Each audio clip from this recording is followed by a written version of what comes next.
شمر دل جوشن وہ بدبخت انسان جو امام حسین علیہ السلام کے قاتلین میں سر فہرست تھا۔ شمر کا والد دنیا کا پہلا وہ شخص تھا جس کو بادشاہ ایران نے زیرہ تحفے میں دی، اور وہی شخص عرب دنیا کا پہلا شخص تھا جس نے پہلی مرتبہ زیرہ پہنی تھی۔ شمر ہی وہ بدبخت انسان تھا جس نے امام مسلم بن عقیل کو شہید کیا۔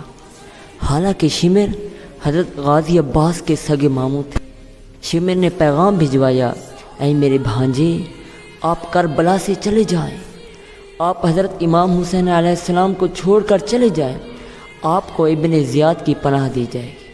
جب غازی عباس کو شمر کا پیغام ملا تو آپ نے فرمایا، میں کبھی بھی نواسہ رسول کو اکیلا نہیں چھوڑوں گا، ہمت ہے تو مقابلہ کرو۔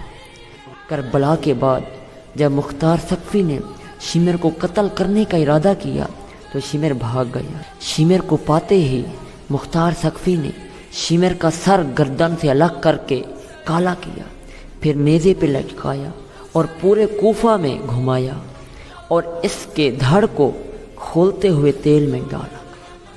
اس کے بعد کوفہ میں جنگلی کتوں کے آگے ڈالا گیا۔ بالآخر شمر عذاب الہی سے واصل جہنم ہو گیا۔